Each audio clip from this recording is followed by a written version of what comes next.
I'm going to gather my supplies, stethoscope, dressing change stuff if I'm not sure if it's in the room. I'm going to enter the room, provide for privacy, wash my hands. Good morning, Mary. My name is Holly. I'm your nursing student today. Can you just verify your name and date of birth for me? This is Mary Smith, 11/30/1992. And Mary, I'm just in to do a real quick assessment on your, sorry, I have something in my eye. And I'm going to wash my hands again. A real quick assessment on your chest tube. I'm going to make sure everything's running smoothly, everything's draining. Make sure your lungs sound good. Have they been doing that for you every few hours? She says yes. So you know what I'm going to do? She says yes again. So I'm going to grab a set of vitals on her, blood pressure, pulse, respiratory rate, note if she has any labored breathing. I'll check for pursed lip breathing, cyanosis, or if she's got a wet cough. And then I'm going to listen to her lung sounds. So, Mary, I'm just going to lift up your gown here and listen.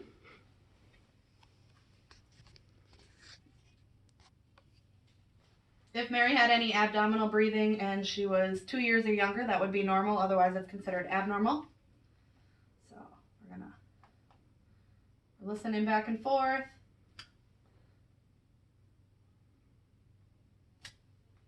Comparing, everything sounds all right. I'm going to wash my hands and apply some gloves. I'm going to note that at the bedside I have an occlusive dressing, hemostat, and a bottle of sterile saline or sterile water. I'm going to make sure that Mary has been hooked up to an O2 stat so that I'm monitoring her O2 saturation. If there's not one on her machine for whatever reason, I would bring one into the room and get that, make sure that she's got good oxygen level.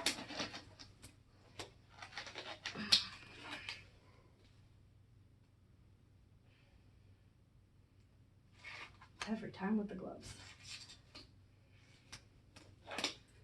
All right, Mary.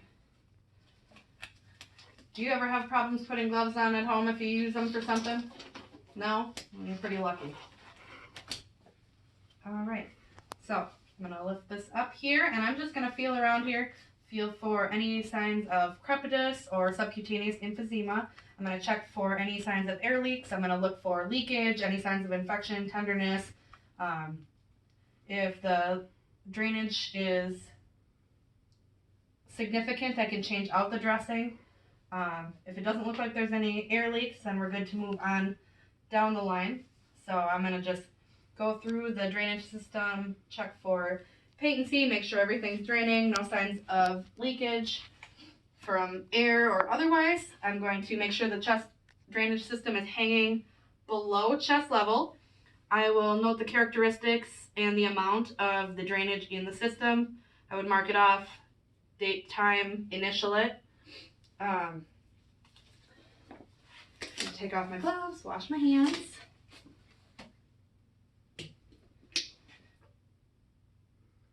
And Mary, do you have any pain with or without exercising? You know, if you're up walking with the nurse, does your pain get worse or is it okay?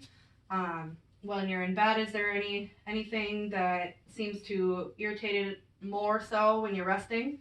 So I would assess for her pain with exercise, without exercise. I would encourage her to deep breathe and cough. I would give her a pillow, help her splint. If she hasn't been educated on that, I would make sure that that's done.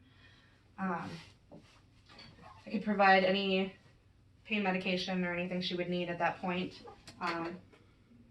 for her pain. I would, well, that hands are washed. I'm going to document the assessment, note of any deviations from the norm, report them to the physician if necessary. I'll document time, date, the assessment that was done, any education I provided. I'm going to make sure that Mary's bed is down, her arm rails are up, her head of the bed is wherever she needs it, call lights within reach, bed's locked, she's safe. If Mary was a child, I could come in and bring in a teddy bear, or sometimes hospitals provide like dolls and things that have chest tubes that make kids feel more comfortable, and then you can explain with them. They can hold on to their doll and you can have them feel around the chest tube, and I think that's it.